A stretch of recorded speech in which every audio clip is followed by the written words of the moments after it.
Hello Internet, it is I, the Malik Aaron, and welcome back to the channel. So, we are now 8 days into 2022 at the time I'm recording this video. So yeah, 2021 is just done. And my God, there's so much to talk about regarding 2021 and how everything went, what movies were hits, what movies were bombs, it's a lot. So, but instead of doing winners and losers, because the line has kind of been blurred a little bit. I mean, granted, some movies are obvious successes, some are obvious failures, but things got so confusing with the whole streaming aspect of everything, having a day and date releases, that I've decided to split this recap into two separate parts. The first part, which you're watching right now, will be covering theatrical releases only. No streaming attached to it, just theatrical movies, movies that debuted in the theater. That's it. Okay.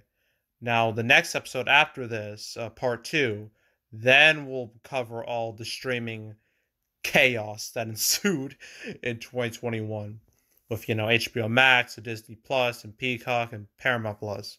Cover that in the part two. But for now, theatrical only.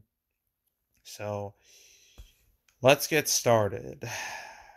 So we start in January 2021, where a certain insurrection or attempted insurrection happened, and that was just not a fun time at all. So, yeah. Our first movie of 2021 didn't come out until the 15th. That's The Marksman with Liam Neeson. Uh, not much really to say. I mean, the box office was just so dead. Just non-existent. What was the point of even opening up theaters at that point? I mean, it was just so abysmal, and The Marksman really didn't change that all too much. I mean, for the limited, well, like the for the when it comes to the environment it was in, it could have done worse. But yeah, I wouldn't call it a hit with just 15 million. It's pretty low. So yeah, it could have been worse. So yeah, and then skip Little Things because that was HBO Max. Okay, so that was pretty much it for January. It was like nothing. It was a nothing month. And you could say the same for February. Only one theatrical only movie came out that month, and that was Land, a movie that I legit forgot about its entire existence. I'm pretty sure you all did too. Let me look at it real quick. Yeah, only made like 2.5 million. It was never gonna do well. It didn't have like a big marketing presence. It just there's no real point in talking about it. It was kind of just doomed from the get go. So yeah, we can just move on from that. It was No Man Land. I didn't even know it was opening wide, so what's the point talking about it? But it made like 2 million, which is like nothing. It did win Oscars, but is it really a good thing to win Oscars with the Oscar ceremony being like the worst rated in history? I don't think it is. So yeah, there's that. Plus that was on Hulu. So why even talk about it? Tom and Jerry, HBO Max. Okay, March. Now theatrical only stuff is starting to come out. We have more to talk about. First up is Boogie. It's like a basketball movie. Only made like $4 million. Not much to really say about that. It's just a whatever movie. It was never destined to be a big hit anyway. Now, Chaos Walking, that one's a little more interesting. Because this movie, I talked about it in my prediction video for it. This movie had such a chaotic, I know it's a bad pun, but chaotic production cycle. Like, this movie was filmed like in 2017. Then it got delayed a bunch. Then they had to do a bunch of reshoots because the movie was, I think it was called unreleasable. I think that was the term they used. I'm gonna look it up on my laptop real quick off screen. Chaos walking. Unreleasable. Yeah, that's what it said. Yeah, that's the word they used. So all that went down. That was before COVID hit. And COVID just made things worse. And it got delayed a bunch more after that until it came out in March 2021. Starred Tom Holland, Daisy Ridley from, MCU fame and Star Wars fame, respectively. No one cared. Nobody watched the movie. No one was expected to watch the movie. From what I've heard, the movie is horrible. And it just bombed hard. It cost like $100 million. And the fact that they released it, Lionsgate, they released it when they did. It's probably because they just straight up gave up on it. They knew it was a lost cause and just threw it out there and just to wipe their hands clean of it. And that's what they did. And the movie tanked, so yeah. But it's kind of a funny disaster when you think about it. So, yeah. So that was Chaos Walking. After that, there's Long Weekend, a movie that no one knew existed then, no one knows exists now. Made $500,000. Let's move on. There's The Father, which only made like 2 million. It was like I think Anthony Hopkins won the Oscar, and it led to like an infamous moment. I think he slept while he was on camera during the Oscars, which I mean I don't blame him for. Like the Oscars have become just so uninteresting and just worthless now that why even watch it? I mean, yeah, and plus it didn't help that there were no compelling movies that were nominated. So yeah, it didn't do great, and no one really remembers it. So let's move on. Next up, The Courier. I think that was like a thriller with Benedict Cumberbatch. I mean, that did a little better than some of the other movies, but it still only made like a little over $6 million, which is like next to nothing in the grand scheme of things. So why talk about it? Why go into depth about it? Like, it is pointless. So yeah, it did better than most of them was already talked about, but still didn't do great. Nobody, okay. A movie worth talking about. Nobody. The first 2021 theatrical only movie that didn't do terrible. It opened with like 6 million, had good legs, made 27 million domestic, 57 million worldwide on a budget of 16 million. That's not bad. Even by normal pre-pandemic standards, this wouldn't be too bad. It probably would have done way better if the pandemic never happened. But, well, what happened, and there's nothing we can do to change that. But yeah, Nobody, from what I've heard, the movie is quite good. I haven't watched it, but I've heard really good things about it, so I really should watch it. It's pretty much John Wick-esque movie, well, a bit more of a realistic John Wick with Bob Odenkirk as our main character. He's like the last person you would expect to be an action hero, but apparently he pulled it off. So, yeah. So yeah, Nobody, the first real legitimate success story of 2021 when it comes to theatrical only movies. So that's great. Too bad that doesn't last too long. Because after that, things get extremely uninteresting. There was Godzilla vs. Kong, but that was HBO Max, so we're not talking about that. Apparently, there's this Girl Who Believes in Miracles movie that I never knew existed ever. It made like 3 million. Like, okay, but I don't think. Yeah, when I talked about it, I never talked about it because I don't think it was wide. At least I don't know. It doesn't matter. Okay, next up is The Unholy. This did slightly better than average. It made 15 million domestic, which I say is good. 30 million worldwide on a budget of 10 million. Not the worst, not great, but it's not a bomb either. It came out like Easter weekend, which is had quite the ironic release date when you think about it. And it worked out. I think it was like the first horror movie to be released in 2021. And I think, was it? Yeah, it was. So, yeah, it could have been worse, could have been better, but at least it wasn't a disaster. So it's got that going for it. So, yeah. Speaking of disasters, Voyagers. Okay, Voyagers. I guess I can talk about this a bit more. Cost $29 million, made 4 million total. Oof. 3 million domestic. Like, I thought it would just do a tad bit better, but it just completely fell apart. And it had like really bad legs too, so not sure what went wrong. I mean, I I think the movie had really bad word of mouth. I think that's what happened. I could check. Uh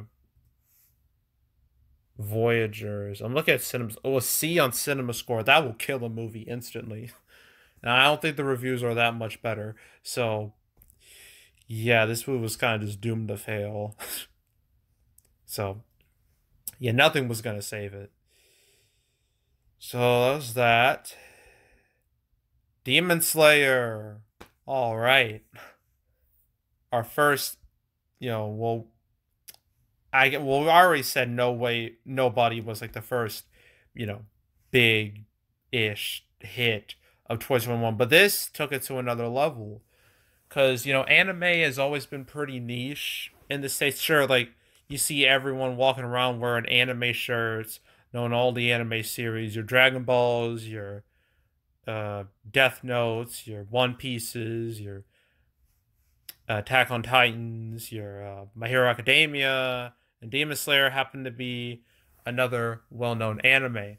And Demon Slayer movie, when it came out in 2020 in Japan, it was the biggest movie in Japanese history. The biggest movie in the history of Japan. And that was during COVID. That's crazy. And so when it got, released in America, I thought it could do okay. I didn't It was quite the unpredictable movie, but it did way better than anyone predicted.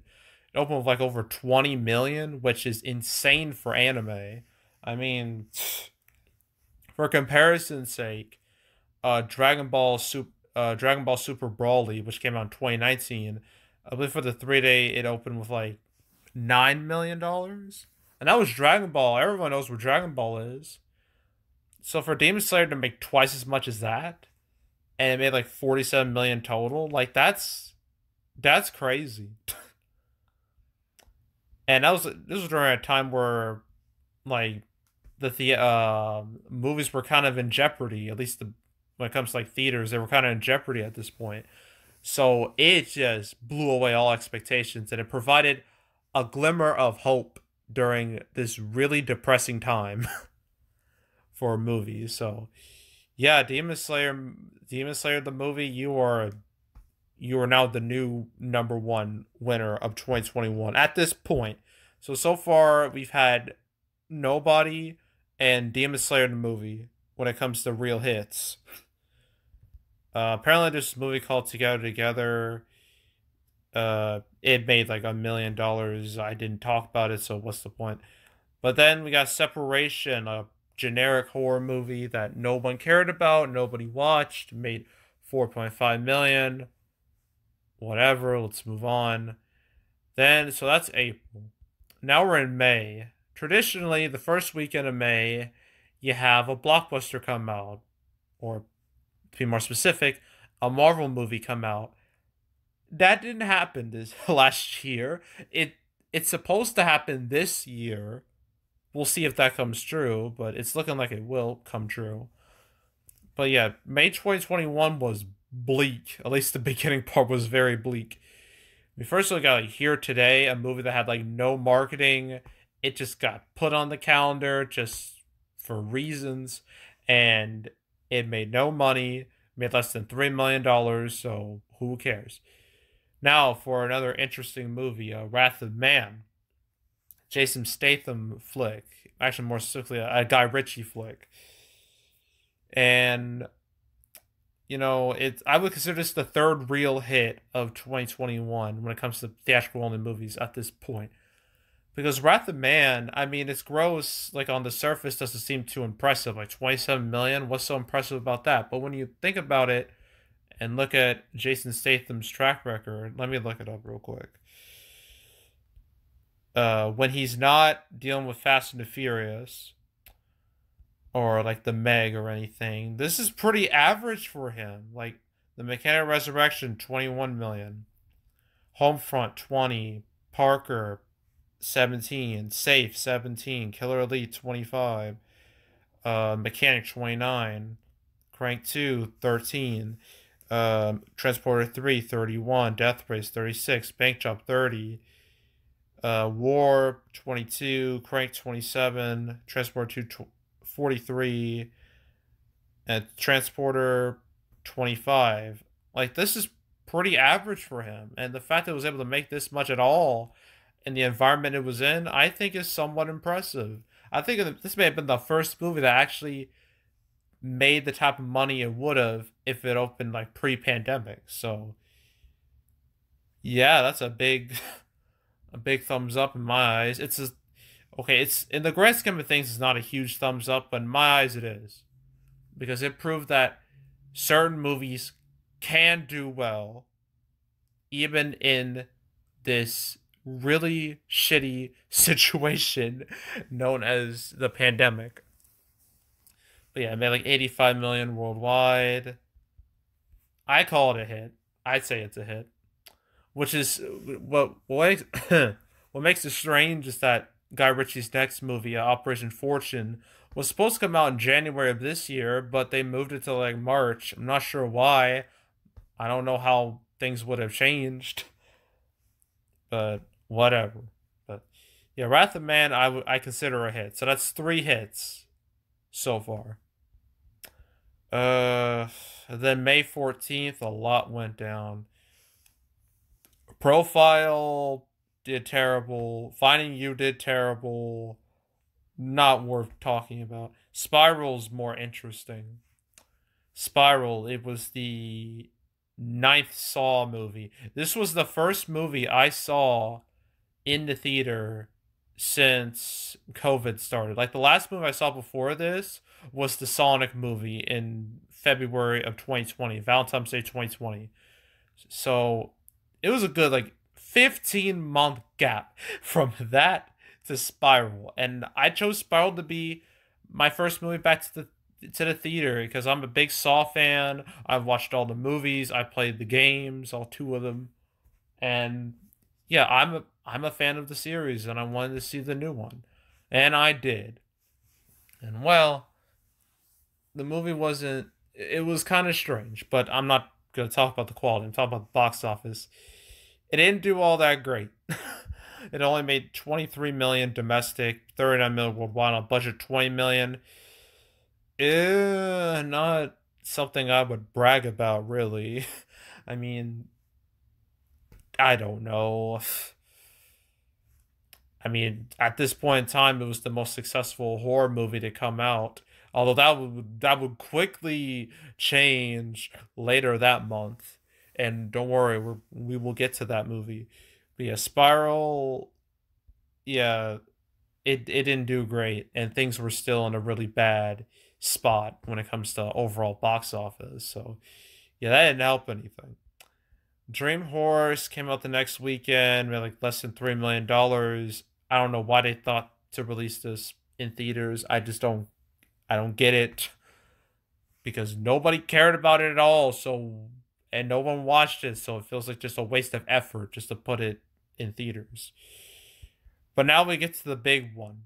The first, well, all the winners I've said before, they're more like, small winners in the grand. Well, Demon Slayer is a bit more of a bigger winner. But we haven't had a true blockbuster movie until A Quiet Place Part 2. Okay. This, Oh man, I just remember this movie, everything going down with it. I remember when it was supposed to come out in 2020, like March of 2020. I was so hyped for it. I loved the first Quiet Place movie. And from the trailer that was released for this, I was like, this movie looks awesome. It looks like the type of sequel I want to see where they kept what worked but expanded upon it. You know, new environments, new characters. I'm like, this is great. And then the movie got delayed, and it broke my heart. And because it was supposed to come out March 20th, and 1 week before that, it got removed from the calendar. I was so pissed because I wanted to see it so bad. It was like one of my most anticipated movies of 2020. Then it got delayed again and again and again and again, all the way to like September of 2021. And I was like, oh, great, this movie's never going to come out. But then something amazing happened. It was moved up 4 months to May of 2021. That never happens. Usually movies get pushed back, they never push up. And if they do, it's only by like a week or something, not by a few months. So, yeah, like that was crazy, but it made me excited. And when the movie came out, had great reviews, and box office wise, it did great. Legitimately great. It actually made real money. It opened with 47 million for its opening weekend. It was a holiday, so 4 day was 57 million for the 4 day. Its legs were pretty solid, and it made 160 million domestic and about 300 million worldwide. A little worse than its predecessor, but considering the fact that, it was in a COVID ravaged environment, and not only that, horror sequels can be very spotty when it comes to success rate. Some of them do really well, some do awful. And the fact that it was able to retain a majority of its predecessor's audience is great. So it's an undisputed success in my eyes. It only cost like $61 million, so again, undisputed success. Like, that's pretty much it. So yeah, Quiet Place Part 2, the first blockbuster, theatrical only blockbuster of 2021. So, but in total, we now have 4 winners. We don't talk about Cruella, that's Disney Plus. Okay, so that was May. So it started bleak, but it ended strong, and things just got weird after that. It got very topsy-turvy, very up and down, like a freaking roller coaster. So June happened. Conjuring 3, that was HBO Max. Spirit Untamed. This was like one of the few theatrical only family movies out there. There were barely any in 2021, as you will eventually see. But Spirit Untamed came out. No one really cared. Expectations weren't high, and the movie no one cared. It only made like 17 million domestic, 42 million worldwide on a budget of like 30 million. I think it was the worst performing family movie of 2021 too, at least when it comes to big family movies. So, but yeah, I'm not surprised. I mean, the ad campaign was lackluster. The movie just looked like it was just nothing. Like, why? People were just like, what is this? Why does this exist? What are we doing?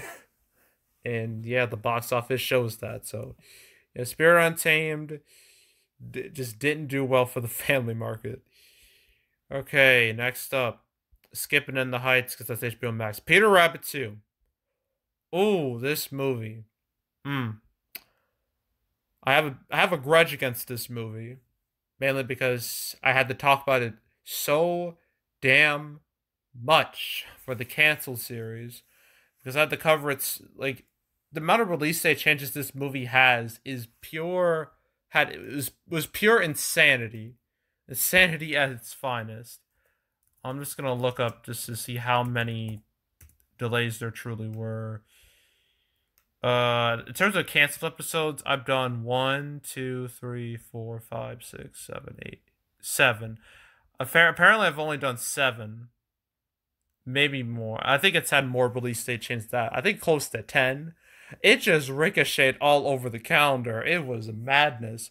It was supposed to come out like in April of 2020, actually February, but then April.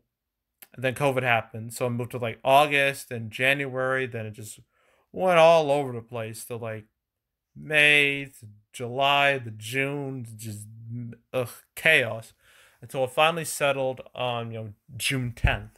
It came out, didn't do all that great. I mean, it didn't do terrible, but I wouldn't call it a massive hit either. It only made like 40 million domestic, which is quite worse than its predecessor, which made over 100 million domestic. Worldwide, it made like 152 million, which compared to its budget of 45, that's pretty good. I mean, it probably made some profit, but I wouldn't call it a real hit because it did way, way, way worse than its predecessor. So yeah, I'm not gonna call it a real hit. It's a technical hit, not a real hit. So the amount of real hits we have is still 4 at this point. So yeah. Then the week after that, Hitman's Wife's Bodyguard. Ugh. I mean, this movie was kind of in a bad spot already when it came out. But its box office just it did not cut the mustard at all. I mean, for action movies, I think this was like top of the class at the time, which would quickly be surpassed. But at least for R-rated action movies, I don't know.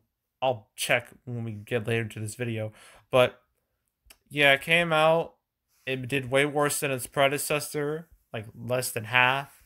And for a budget, for a movie that cost like $70 million, 67 million worldwide. Oof, yikes. That's bad. That's very bad. That's dreadful. And yeah, it kind of makes you wonder just was it worth it?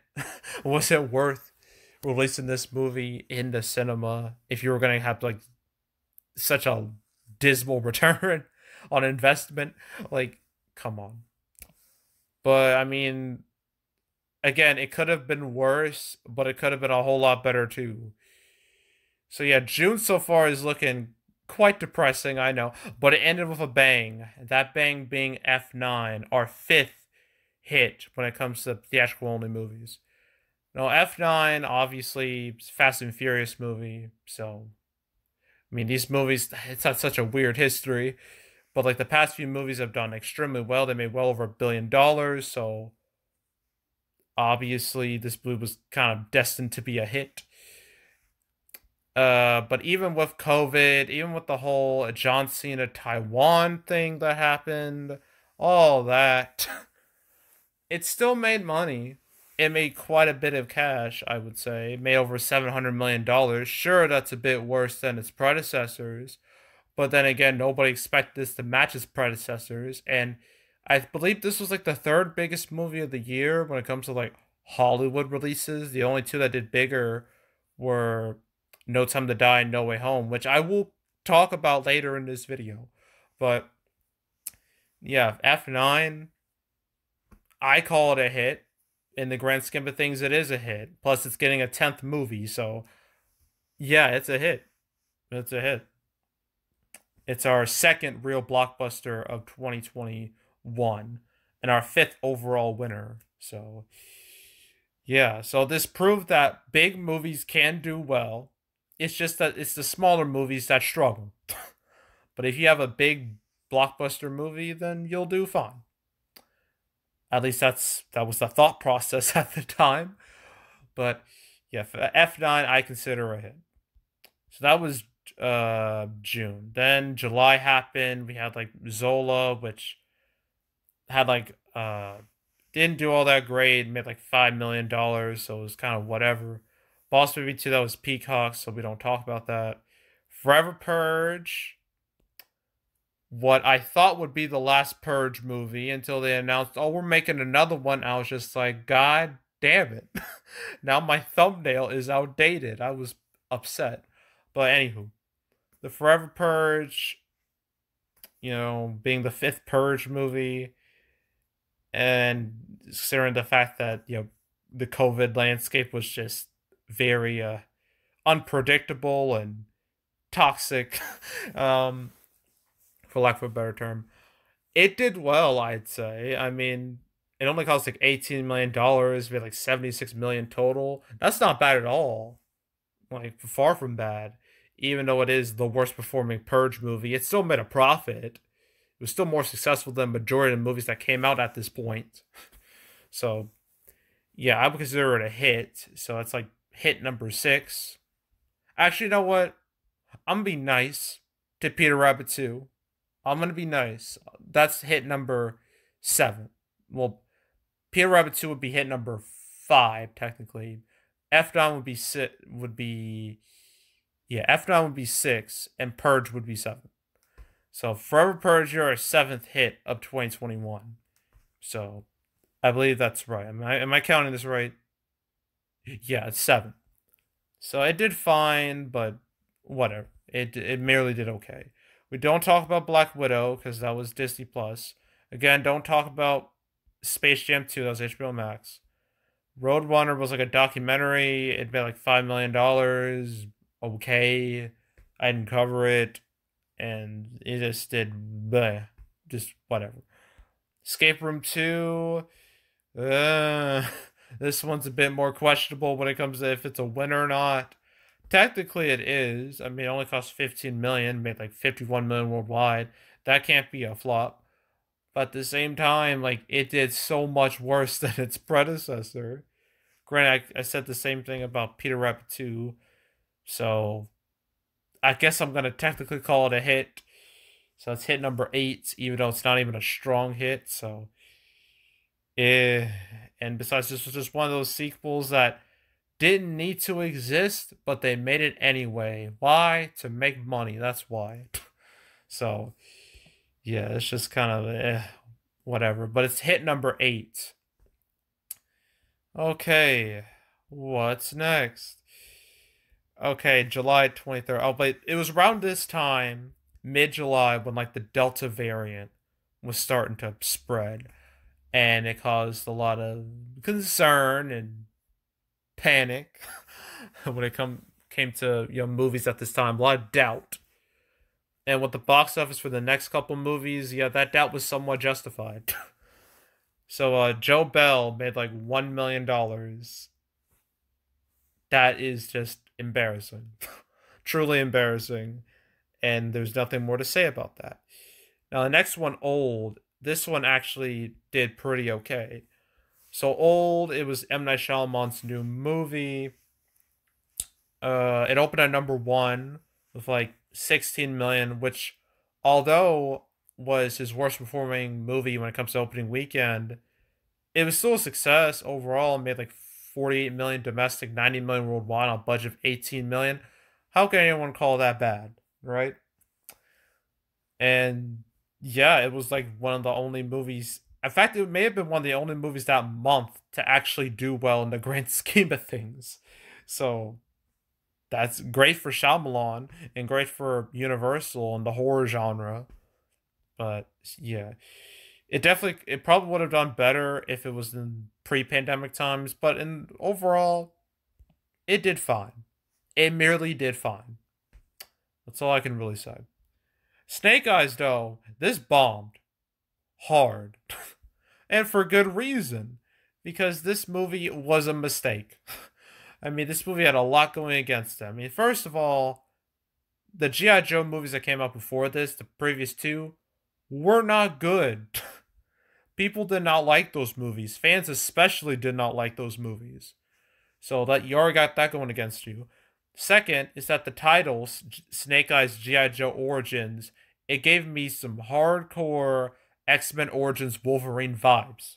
Okay, so that was a red flag for me and probably for a whole lot of a lot of other people. So that's second thing going against it. Third thing is that I don't know, it kind of ruined the character of Snake Eyes because Snake Eyes is supposed to be like this silent badass type where you never see his face, never speaks, but he is a badass fighter.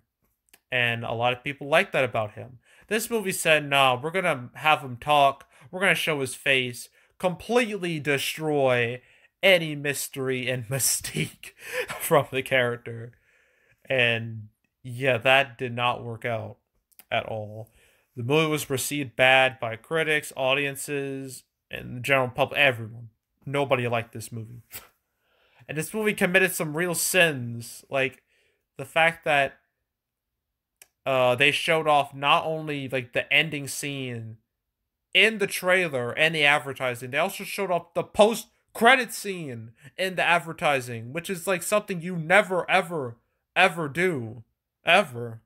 Like, why would you do that? You literally spoiled not only the ending, but the post credit scene. Come on. That's disgusting. Like, you usually you should save that to like the end. But I guess at that point they just didn't give a shit. And they just showed it to try to get people to care. And guess what? Nobody cared. Because it only made 28 million domestic, 34 million worldwide on a budget of 88 million. That is abysmal. This movie lost quite a bit of cash, and it's pretty much killed the G.I. Joe movies for the foreseeable future. So, yeah, and Henry Golding, look, I know the dude's probably a nice dude, but yeah, this was a bad decision on his behalf.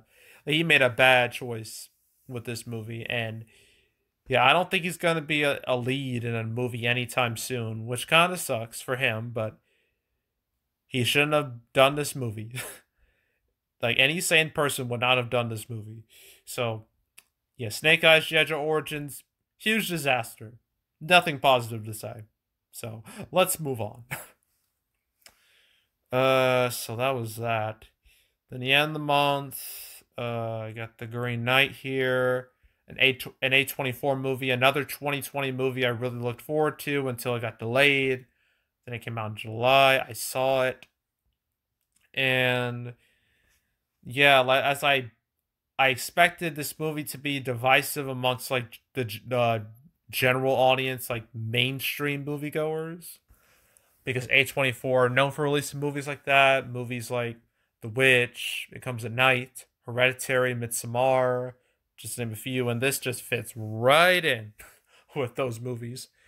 And considering the circumstances and when it came out, it did fine, I guess. I mean, it made up of like 6 million, made like 18 million total. I mean, could have been a lot worse. But again, A24 has had bigger hits, well, somewhat bigger hits. So, yeah, I wouldn't call it a flop or a hit. It's kind of in that weird middle ground, but it leans more towards hit than flop. So, there's that at least. So, yeah. Plus, I thought it was a really good movie. It's definitely not for everyone, but I would recommend it. Next up, we got Stillwater. I didn't expect much out of this. The most publicity this movie got was like Matt Damon almost getting canceled by Twitter. That's about it. Yeah, no one really cared. It only made like 17 million, like 5. Like, and there's not much to say, really. I mean, I didn't expect it to do well, and it didn't do well, so that's it. There's not much else to say. So that was July. August, we can ignore the Suicide Squad, because that was HBO Max. Okay, at this point, things are getting really depressing now. But a movie would come out that would save everything for the time being. And no, that movie is not Don't Breathe 2, but we gotta talk about that first. So Don't Breathe 2. It didn't need to exist. I don't know why they decided to make it, but they did. And it did fine for an unnecessary sequel. It did fine. I mean, it only cost 15 million, made 47 million worldwide. It's fine, I guess, but like the first one did so much better, like insanely better. This only made like a fraction of the first movie, but that low budget saves it from damnation. So I guess we're gonna put it in the technical win column. So it's like 9 wins total. I mean, for horror, like 2021 had a lot of horror sequels come out that summer. A lot of unnecessary ones too. And the only one that did great was Quiet Place 2, and even Conjuring 3 did fine. The rest, just whatever. But because of that low budget, it's a win in my book. So it's hit number 9. Now hit number 10. This is an important one. Free Guy. Oh yeah, Free Guy. Whew. So Free Guy was a movie, another 2020 movie I was looking forward to until it got delayed a bunch.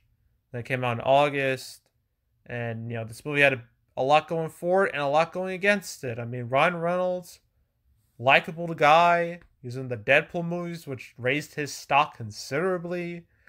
The premise of the movie was strong.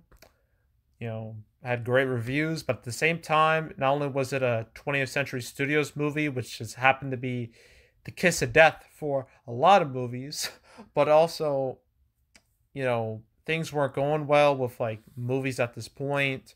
We had a lot of high profile disappointments and bombs, and yeah, things weren't going great. But Free Guy, it had an interesting uh an interesting journey. It had low expectations to start, but it defeated those low expectations, opening to 28 million. I was like, oh wow, that's pretty all right, but I don't know if it's gonna have good legs. But then it did have good legs. It it fell like 35%. I was like, oh, okay. I don't know if it's gonna reach 100 million, but this is pretty good. And then it kept having small legs to the point where it actually made over 100 million domestic, and I was like, oh my god, we got an unexpected hit on our hands. This is great. So, and a hit that isn't based off previous source material. This is fantastic. So this movie, the success of this movie, with it making 121 million domestic, 300 million worldwide, proves that not only our original movie is not dead, but you can say star driven vehicles aren't dead, because Ryan Reynolds, he's probably the reason a lot of people watched this movie in the first place. So yeah. So yeah, Free Guy is an undisputed success. It's our third big blockbuster of 2021, our 10th hit overall. So yeah, there's nothing more to say about Free Guy. It was a big hit. So yay. And also it was a really good movie too. It deserved its success. Uh, Next up we got Respect, which just did bad, and it's going to be the start of a theme that you're going to start to see. So when it comes to like adult movies, none of them did well in 2021, and this just happened to be technically one of the bigger ones, and yet it only made 24 million domestic, 31 million worldwide. That should tell you all you need to know about how well the genre did last year. And I thought, oh, because it's based off Aretha Franklin, surely that audience, the older black audience, the older African American audience, might be interested, but no, they stayed home. They stayed home, which I mean, I'm not too surprised about. Like, they're like the group that's like least likely to go to the movies anyway, because at this point, and still now, the main group going is like 30, like I think it's yeah, it's males from like ages 18 to 34. That's the sweet spot. That's the prime demographic going, and anyone who's not that is not going. And Respect didn't appeal to that 18 to 34-year-old market. It appealed to an older audience, and they just were not going to show up to the theater, which, I mean, can you really blame them for that? But yeah, Respect didn't do well at all. Nothing positive to say. So yeah, let's move on. Moving on, we have The Night House, which only made like 7 million total. I didn't expect it to do all that great. Had like no real marketing presence. It was kind of, apparently it was a A24-esque movie that pissed off a lot of people, and yeah, it didn't do well at all. So nothing more to say there. Protege, same thing. Uh, it had a bit more of an ad presence, but yeah, no one gave a damn. Like movies based that are directors older-ish audiences didn't care. They didn't show up. They didn't want to show up, and the box office proves that. So yeah, like what else is there to say about that? So let's move on to Candyman. Candyman. Stop! I saved myself. So with this, I mean, things weren't going great in August. They were pretty bleak, with the exception of Free Guy and Paw Patrol to some extent. But I'm not talking about that because that's Paramount Plus. That's for next video. But this here was theatrical only, and horror movies were kind of all over the place in 2021 at this point. But this did pretty good, I'd say. It made 61 million domestic, 77 million worldwide on like a budget of I think it's 20-ish million. So yeah, that's a hit in my eyes. And no doubt would have done better if it came out in 2020 when it was supposed to, but is this or nothing? And it was a success. It did well. And yeah, that's all there is to say. So that's our 11th hit. Yeah, our 11th hit. So far, we're up to 3 blockbusters and 11 overall hits. So, yeah, and that was August. September, okay. Finally, another real theatrical only hit. A big hit at that. Shang-Chi and the Legend of the Ten Rings. Shang-Chi. Ooh. So, this movie, after what happened with Black Widow, expectations weren't that high. My expectations weren't that high either. I mean, they were higher than some, but they still weren't all that big. Because again, Black Widow underwhelmed, and this movie was based off a far less popular and well-known character, so chances of success weren't great. But it exceeded expectations. It opened with like 75 million opening weekend, made like I think it was like 90 for like 95, yeah, 94 for the 4-day weekend because it was a holiday, Labor Day weekend. It was the first time someone thought to release a big movie on Labor Day weekend, and it worked out fantastic. And then it pretty much dominated the rest of September. Like no other movie mattered in September. We're kind of seeing a similar thing now with Spider-Man, where any movie not called Spider-Man No Way Home does not matter to most moviegoers. And the same thing happened here with Shang-Chi. And with Shang-Chi, its success is actually really important because it was the first movie since Bad Boys for Life in early 2020 to make over 200 million domestic, which is remarkable. It did better than Black Widow. It did better than F9 domestically. Like, that's some crazy stuff. Worldwide, made like 400 million. Not the biggest when it comes to Marvel movies, but it still did okay. And plus it's getting a sequel, so yeah, Shang-Chi is a hit in my eyes. I know it got a lot of crap from the internet, particularly a certain part of the internet. I mean, most would label them as like the anti-SJW crowd. And I thought that hate was unjustified. I thought it was just kind of BS. And it kind of just, I mean, it was kind of just white noise. It felt like white noise. And their main dude here, Simo, I cannot pronounce his name, but I think he was right to kind of call them out like that. I think it was justified. I would have done it too if I was them.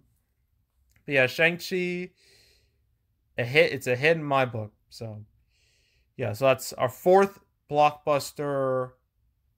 Darn, where are we? 12th. 12th. Okay, our 12th overall hit. And there's really no point in talking about the rest of September. But I'm going to talk about it anyway. Show Me the Father. That was like a documentary. Only made $1 million. Let's move on. Cop Shop made like 5 million. It was like, even for like a Gerard Butler movie, nobody cared. It just didn't even, it barely existed. So let's move on from that. Dear Evan Hansen, this one's a bit more interesting and infamous. So Dear Evan Hansen, based off a musical. You already had one musical come out in 2021 at this point, In the Heights. That just tanked completely. So expectations for this weren't that great, and not to mention the movie was mocked quite a bit for having Ben Platt here, like a 30-year-old man playing a teenager who looked nothing like a teenager. In fact, he actually looks older than 30. He looks like a middle-aged man in high school. It's fucking weird. But yeah, that got mocked. The movie was mocked for that.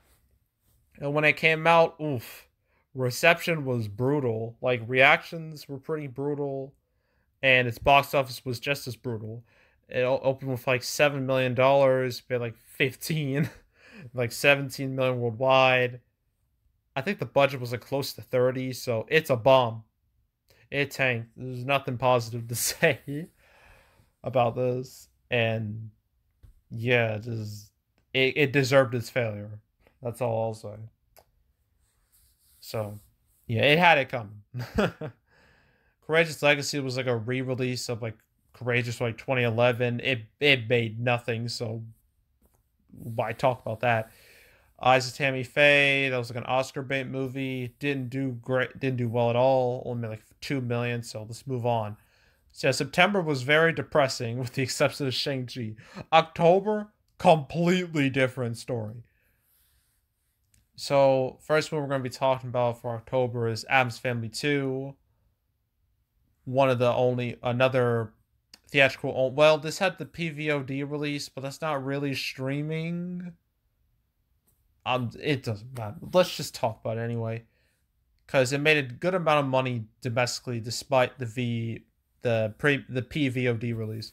So Addams Family 2, at this point, family movies were in the gutter when it came to box office and just coming out at all. I mean, quite a few family movies, particularly a big one in being Hotel Transylvania 4 was supposed to come out theatrically, but then it went to Amazon instead.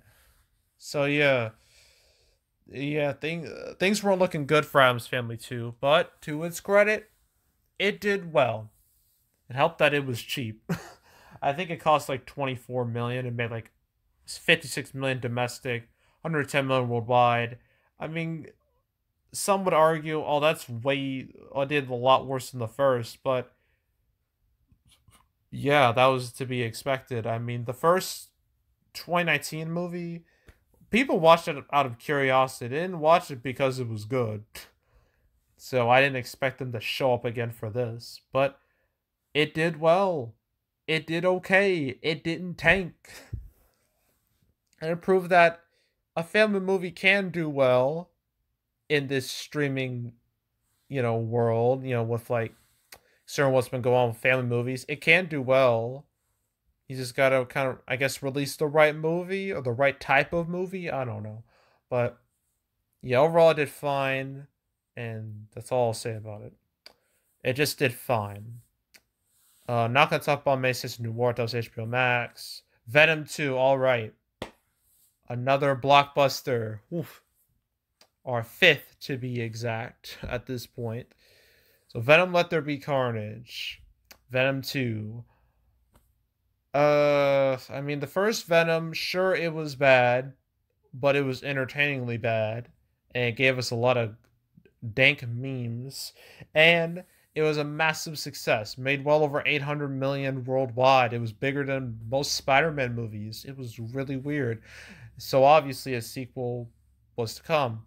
It got delayed a few times, but eventually came out in October. Came out. It was received better than the first.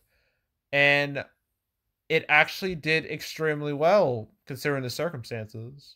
Especially considering the circumstances. Opened with like 90 million, which was like the biggest for the year at the time. Okay.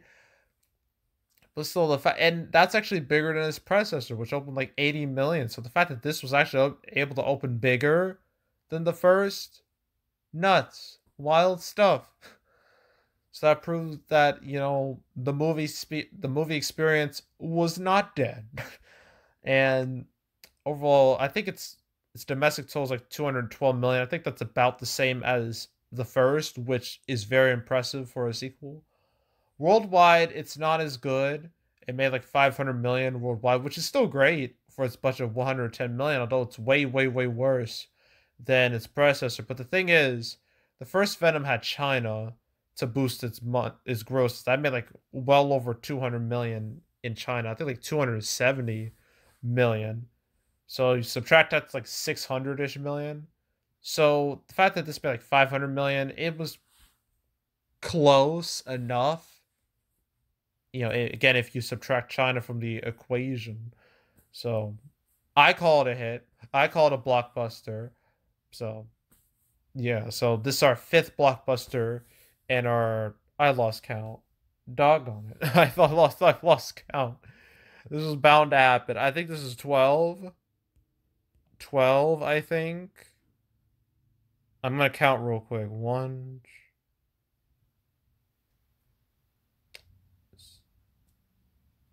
I think this is number 12. Yeah. I'm gonna say 12. That's the last number I remember was 12. So that was the beginning of October. Next up, No Time to Die. Movie that I was wondering would ever come out at all, but it did. So No Time to Die was delayed a bunch. Supposed to come out like April 2020. Then it got delayed again and again and again and again. Came out in October. Well, actually came out a little earlier overseas, but it came out in October here, domestically. And this movie's a little weird because domestically it only did modest. It opened with like 55 million, made like 160 million domestic, which isn't bad by any means, but it was the worst performing movie out of the Daniel Craig Bonds domestically. Like even ignoring Skyfall, which was like that was like 300 million domestic. I mean, Spectre, the one that came before this, did like 200 million, and the ones that came out before, Skyfall were Casino Royale and Quantum of Solace, and even those did a little better than this domestically. So that's underwhelming. But again, this is like a series that was geared towards more an older audience, so the fact that they showed up at all is a miracle. But overseas is a bit of a different story because they did it really well overseas. Made over 770 million worldwide on a budget of like 250 million. That's pretty good, I say. It was like now it's the second biggest movie of the year when it comes to Hollywood movies in 2021. So the fact that it was able to make this type of money, I think show that again, if you make the right movie, people will show up in some form. And yeah, like besides the Bond movies make a good chunk of money overseas anyway. Like domestic is just gravy. It really doesn't matter. It's just like extra money on top of overseas. So yeah, 770 million. I mean, that's not a bad way for Daniel Craig's Bond series to go out because, this was his last movie because, spoiler, he died. So why? So he doesn't have to worry about doing Bond no more. So, and plus, I saw the movie. I thought it was a decent ending to his series. So, yeah, I call it a hit. I call it a blockbuster. So it's our sixth blockbuster of 2021. Yeah, our sixth blockbuster at this point. It's blockbuster number 6. And I think our total is like 13. I don't even remember anymore. Oh gosh, I'm trying to remember. It's like I counted Peter Rabbit. Yeah, I counted Peter Rabbit too. I think it was. Let's stick with 13. Okay, so after that, ignore Halloween Kills. That was Peacock. Last Duel. Oof. Last Duel. Ridley Scott's epic. Yeah, this did terrible. It cost 100 million worldwide, 30 million, no, 100 million. It cost 100 million, made 30 million worldwide. Jesus Christ. Oh man. What is there to say about this? I mean, this movie was a hard sell from the get-go. I mean, no one gives a damn about the Middle Ages when it comes to movies. And not only that, the subject matter, involving rape is just a big old uh turn off for majority of audiences. So what were we expecting? What was anyone expecting? Like, I don't understand how anyone thought this would be a big hit. And didn't help. This is a 20th Century Studios movie, which, with the exception of Free Guy, is the kiss of death. And you're about to see it was a real kiss of death for quite a few movies. But yeah, like, this movie, it had nothing going for it. It didn't help that all the competition surrounding it, because October was a very competitive month, to say the least. I mean, you had a lot of movies geared towards like that same audience, that same olderish audience. Where movies like No Time to Die and Dune, the fact that this was sandwiched in between those two, doomed it from the get go. So, yeah, Last Duel, big bomb. Nothing more to say. So there's that. We don't talk about Dune because that was HBO Max. Ron's Gone Wrong. Oof. Okay. Oh gosh. Ron's Gone Wrong. Again, because family movie market has been so underwhelming. Didn't expect it to do well, and it didn't do well. Only made like 23 million domestic, 57 million worldwide. That's not good. But again, I fully expected this. I mean, not only was it 20th Century Studios movie, but they did not care. The marketing people just didn't care. They kind of just shoved it out there. And this movie was never going to be a big event anyway, so yeah, its performance was inevitable. And there's nothing else to say. So yeah, that's a dud. Okay, so far we're like 6 blockbusters and 13-ish. 1, 2, 3, 4, 5, 6, 7, 8. No, 14. 14. Oh, it's actually 14. I miscounted. At least according to like what I've seen. Like, yeah, 14. Okay, that's where we're at. Okay, so the end of October, too many damn movies came out. Well, I'm gonna talk about a couple of them. Antlers. That movie was kind of screwed. I mean, it was delayed a whole bunch even before COVID, and um, it had no marketing. No one really knew it existed, and it just did bad. And Last Night in Soho had a bit more marketing attached to it. It was an Edgar Wright movie. I mean, dude has a strong fan base, but it was kind of a hard sell, and it wasn't as mainstream friendly as his last movie, being that movie being Baby Driver. And plus, the Halloween release date just destroyed it. So, yeah, don't need to mention that. Mouthful of Air, like, what's the point? It would be a waste just talking about that. My Hero Academia, okay. Another example of an anime movie actually making some money. So, everyone knows My Hero Academia at this point. If you don't know what that is, do you even exist? But yeah, My Hero Academia, I knew this would do well-ish. And it did pretty well, all things considered. It opened with like 6 million, made like close to 10 million total. For anime, it sounds slow, but it's actually way better than it really is. Because a lot of anime is usually very niche. And the fact that this opened that big, sure, it's not like a Demon Slayer or anything, but it still did pretty good. So I would put it in the hit. Well, okay, I don't know about a hit. It did fine. I wouldn't call it a hit, but it did fine. It did fine. Let's just say fine. So it's not in the hit column, but it did fine. It did way better than average. Way better than anyone expected it to.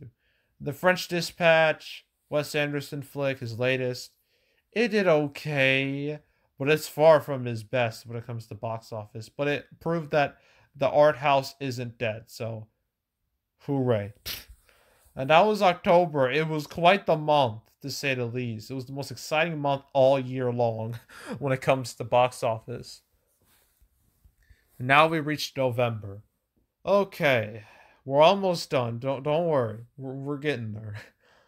Eternals. Okay, our third Marvel movie of the year.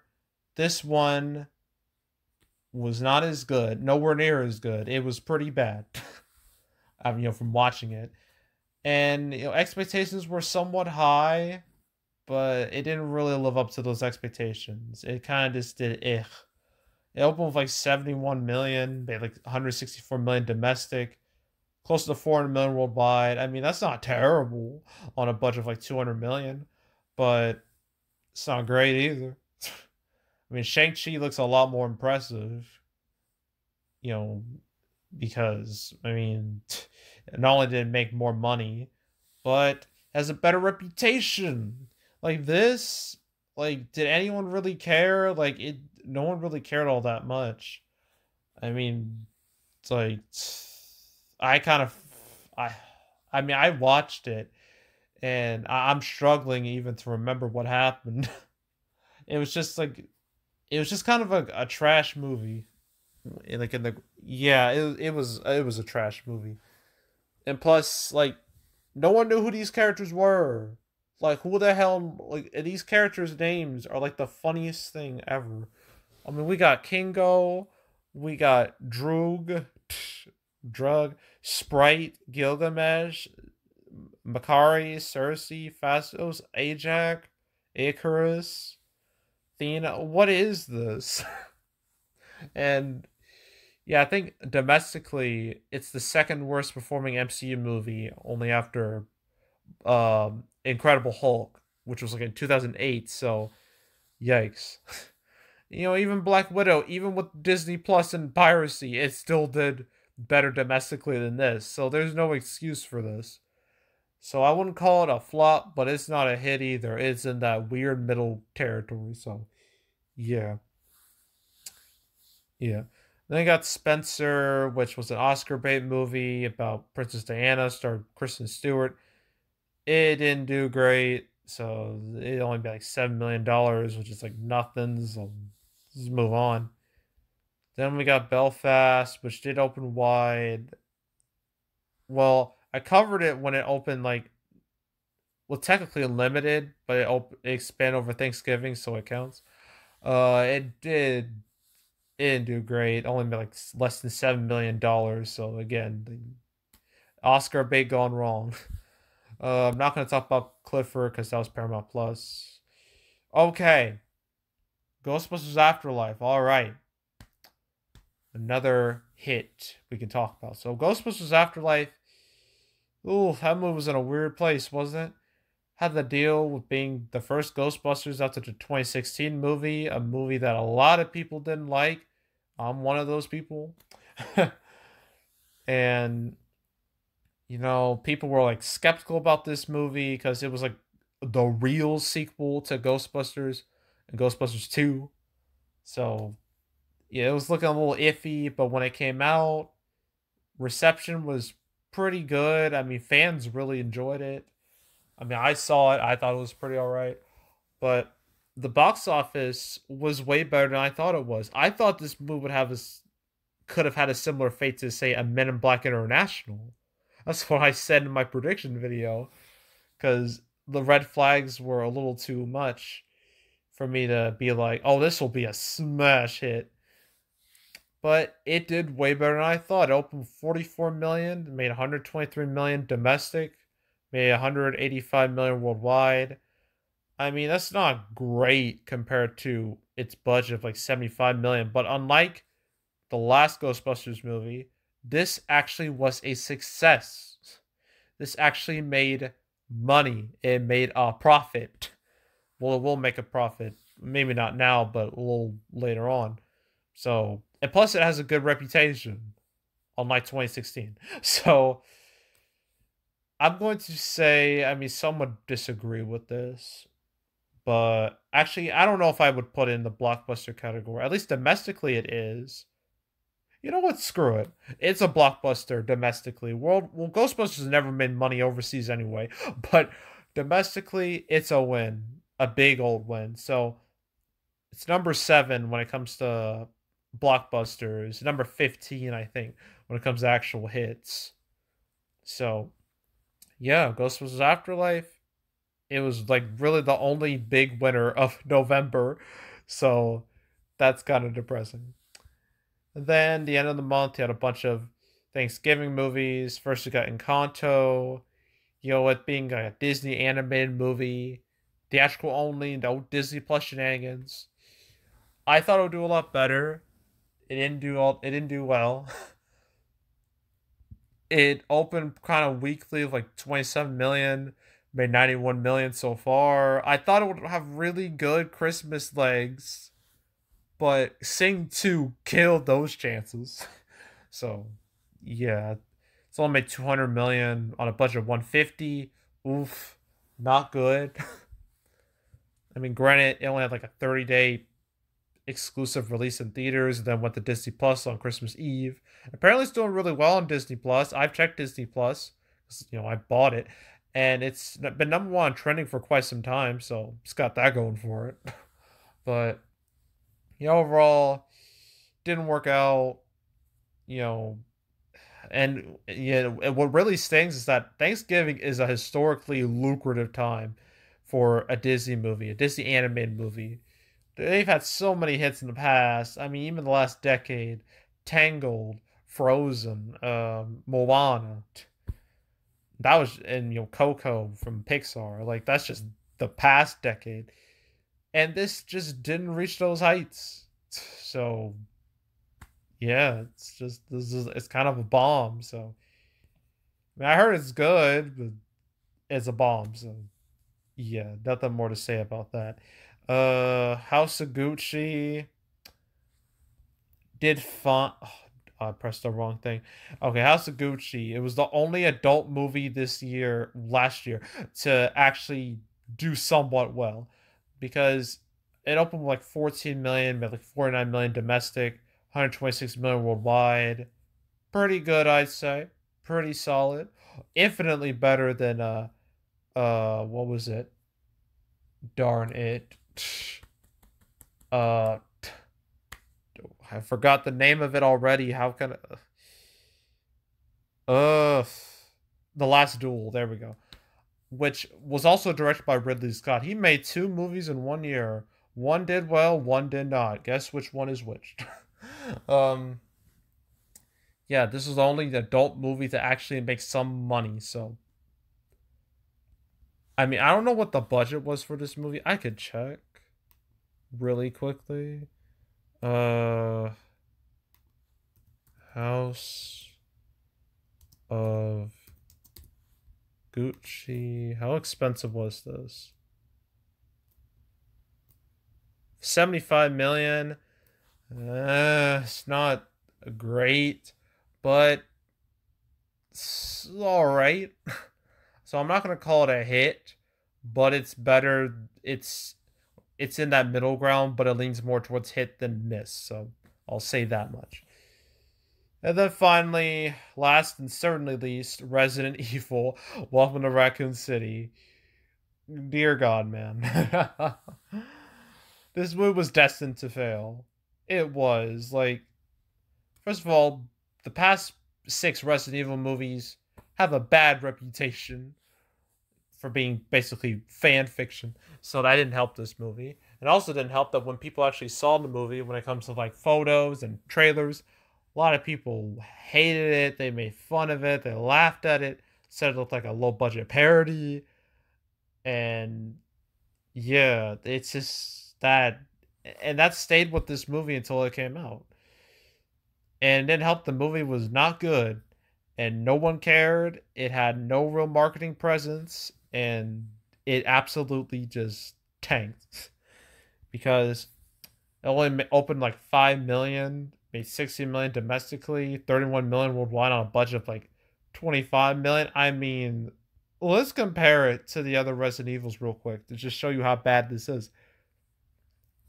Resident Evil: The Final Chapter only made 26 million domestic. That was the worst one before that. And then before that, you got 42, 60, 50, 50, 40.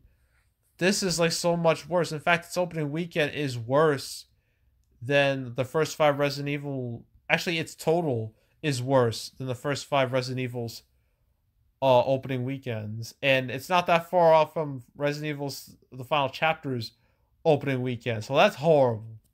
That's horrible. There's nothing positive to say. This movie never should have been made. And I don't think we're ever going to get a good Resident Evil movie, which sucks. Because it's really easy. It's so easy. And they keep screwing up. Like, I don't understand. But that's video game movies for you. And now we get to the last month of December. So far, we're like at 7 blockbusters and 15 overall hits, I think. Yeah. Yeah. That's where we're at now.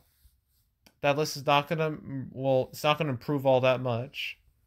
But we have several more movies to talk about. We got Sword Art Online. That we could skip that. Okay, National Champions only made like less than 500,000, so what? It's worthless. No point talking about that. West Side Story. Oh no. Oh no. The third musical to open in 2021, and the third to bomb hard. West Side Story. It cost 100 million to make. It's made 48 million so far. That's awful. And what's worse is that for a movie like this with its release date, you think it would have really strong legs. Because December is the month for long legs. That's just how it usually is. That didn't happen. It only opened like 10 million. And then it got crushed its second weekend. Like a 65% drop. And it recovered a bit for Christmas and New Year's. But the damage was done. Like nothing was going to save it. So yeah, it's a bomb. It's a hard bomb too. So yeah, like yikes. I already covered it a bit more in like my December recap, but yeah, it just did awful. So next up, Nightmare Alley, a Guillermo del Toro flick. Oh, I didn't even mention how this is West Side Story was like a Steven Spielberg flick, and still nobody gave a damn. Nobody wanted that movie. But yeah, Nightmare Alley was a Guillermo del Toro flick. Opened right next to Spider-Man, which was the worst mistake ever. And its box office is only like 8 million. This is terrible. There's nothing more to say about that. Now, No Way Home. Okay. Oh, I already talked about No Way Home quite a bit in December. I won't go into a whole thing about it. I'll just summarize. No Way Home, everyone knew it would be a big deal. For like over a year, everyone knew it would be a big deal. Once they heard about Alfred Molina and Jamie Foxx coming back, people were like, oh my god, is this really what I think it is? And the hype just kept building. People wanted a trailer so bad. The trailer came out, had like the biggest debut ever for a trailer. Second trailer came out, also a huge deal. Hype just built up and up and up. It continued to escalate drastically until it actually came out. And my god, did it destroy all expectations, not just for pandemic standards, but any standards. Because it opened with like 260 million, which is insanity. Second biggest of all time. Biggest for December. It beat The Force Awakens, something I didn't think would ever happen. But it did it. And so far, it's made 635 million domestic, almost 1.4 billion, and it's not even done yet. Like, that's some wild stuff. Again, just wild. Domestically in raw dollars, it's the 8th biggest movie of all time, and it's bound to move up the list to at least number 4. And worldwide, it should be at, let's see, right outside the top 5. So it should be number 6. So yeah, there's that.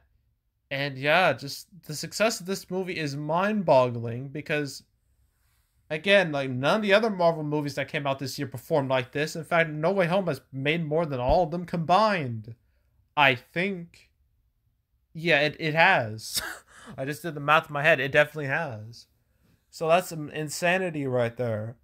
And this proves without a shadow of a doubt the movie experience is not dead. If you make the right movie at the right time for the right people, it will make all the money in the world. And that's what happened with No Way Home. Even with this Omicron variant around and about, running rampant, people wanted to see this movie no matter what. And the box office shows that. And we're not going to have another movie like that until, like, what, The Batman? In, like, March?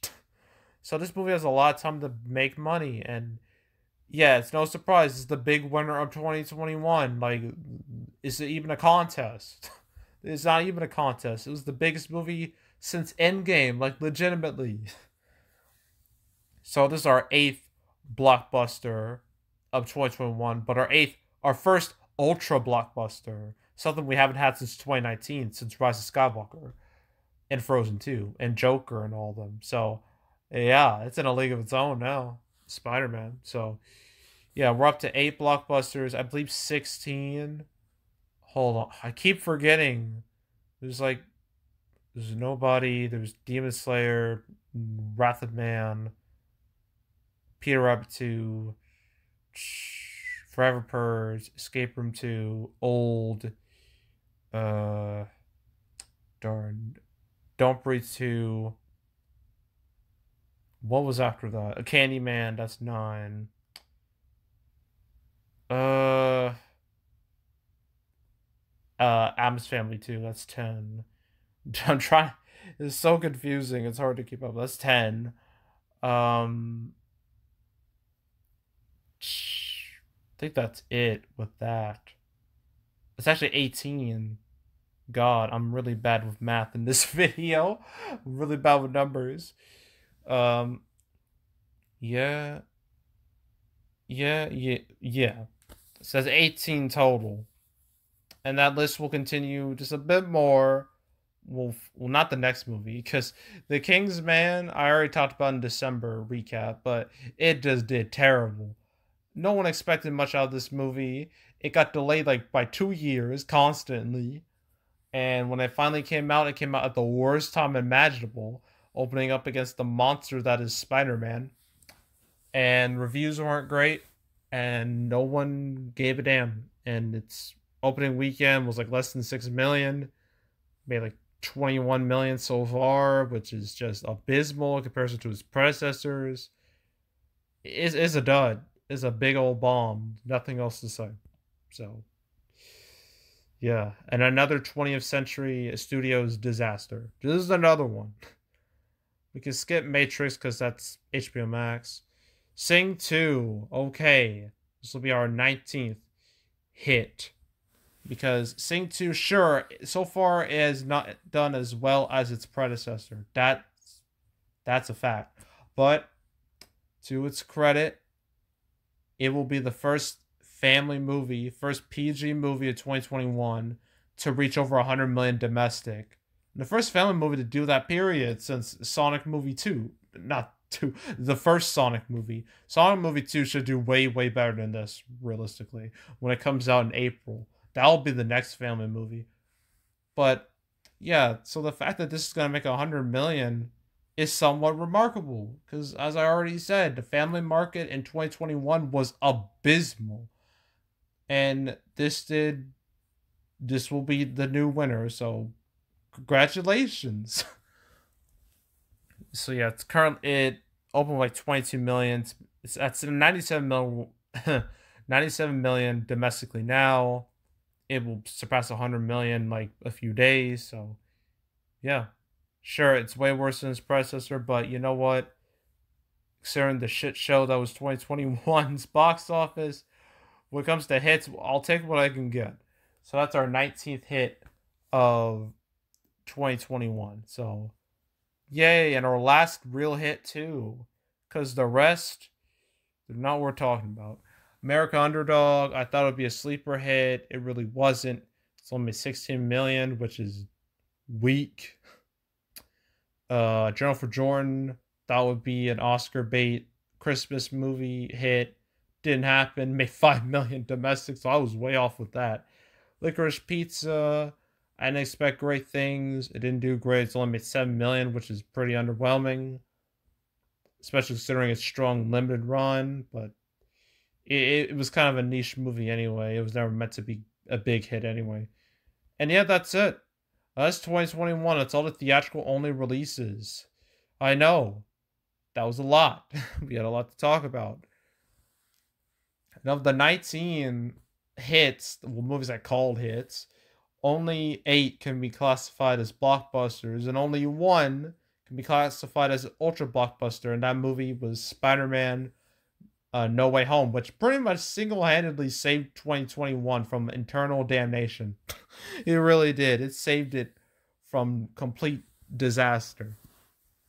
So Spider-Man is the big winner when it comes to theatrical, obviously. So let's give a big round of applause to Spider-Man. So yeah, that was all the theatrical movies of 2021. Now, next part, all the streaming movies that came out in 2021. All the Disney Plus, HBO Max, Peacock, Paramount Plus, all those movies. All those will be the next episode. The next part 2. So stay tuned for that. That'll come out very soon after this one. So yeah, but anywho, yeah, that's it. That's all. Make sure to subscribe, like this video, leave a comment, turn notifications, share the whole drill.